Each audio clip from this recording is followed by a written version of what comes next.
పిల్లలకి నీతి కథలు చెప్పడం, వాటి ద్వారా వారికి జీవన రీతిని బోధించడం మన నాగరికతలో భాగం. మొక్కై వంగనిది మానై వంగున అని సామెత. అందుకే చిన్నప్పుడే పిల్లలకి అవసరమైన జీవిత పాఠాలను కథల రూపంలో చెబితే అవి వారి చిట్టి మనస్సుల్లో నాటుకుపోతాయి. పెద్దయ్యాక చక్కటి వ్యక్తిత్వంతో మంచి మనుషులుగా రాణిస్తారు. అంతేకాదు, కథలు వారి జ్ఞాపక శక్తికి, సృజన శక్తికి పదును పెడతాయి, ఆలోచన రేకెత్తిస్తాయి, వారి పద సంపదను పెంచి సంభాషణ చాతుర్యం అలవడేలా చేస్తాయి, జీవన నైపుణ్యాలను నేర్పుతాయి. కానీ పాఠ్యపుస్తకాలకు ఇచ్చిన ప్రాధాన్యం మనం కథల పుస్తకాలకు ఇవ్వడం లేదు.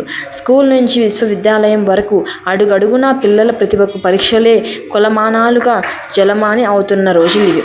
పరీక్ష తప్పితేనే కాదు, అనుకున్న దానికన్నా 4 మార్కులు తక్కువ వచ్చినా పిల్లల తల్లిదండ్రులు కూడా తలకిందులైపోతున్నారు.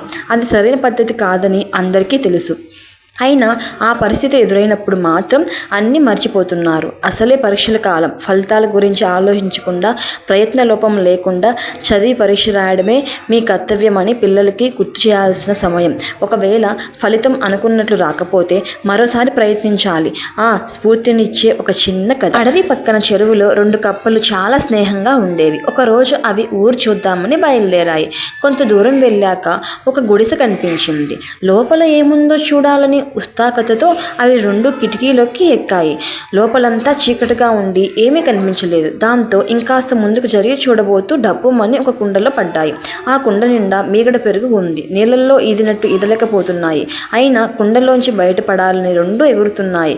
మొదటి కప్ప కాసేపటికి నీరసించిపోయింది. జీవితం మీద ఆశ వదులుకుంది. కాసేపటికే ప్రాణం వదిలింది. కానీ రెండో కప్ప అలా కాదు. పట్టు వదలకుండా ప్రయత్నిస్తూనే ఉంది. ఒంట్లో శక్తి ఉన్నంతసేపు ఎగురుతూనే ఉంది. ఆ ఎగిరే క్రమంలో దాని కాలు తగిలి పెరుగు చిలికినట్లయింది. మెల్లగా చిక్కటి పెరుగు కాస్త మజ్జిగలా మారి కప్పకు ఈత తేలికయ్యింది. ఆ పెరుగు నుంచి తయారైన వెన్నంతా ముద్దలా పేరుకుని మజ్జిగ మీద తేలుతుంది. కప్ప ఆ వెన్న ముద్ద పైకి ఎక్కి అక్కడి నుంచి కిటికీలోకి ఎక్కి ఒక గెంతింది. కిటికీలో నుంచి బయటపడి బతుకు జీవుడా అంటూ చెరువు దారి పట్టింది. మళ్ళీ ప్రయత్నించడమే వివేకవంతుల లక్షణం. అలా ప్రయత్నిస్తే ఎలాంటి పరిస్థితులనైనా మనకి అనువుగా మలుచుకోవచ్చని చెప్పడానికి బాగుంది కదూ ఈ కథ. ఇంకెందుకు ఆలస్యం, మీ పిల్లలకు కూడా ఈ కథ చెప్పండి. వారికి ధైర్యం చెప్పండి. వారి వెనక ఉండి నడిపించండి. ఆ విజయమే కాదు, అపజయం కూడా మీరు వాళ్ళ వెనకలో ఉండి వాళ్ళకి తోడుగా విజయం వైపు దారి చూపించండి. ఓకే ఫ్రెండ్స్, ఉంటాను మరి.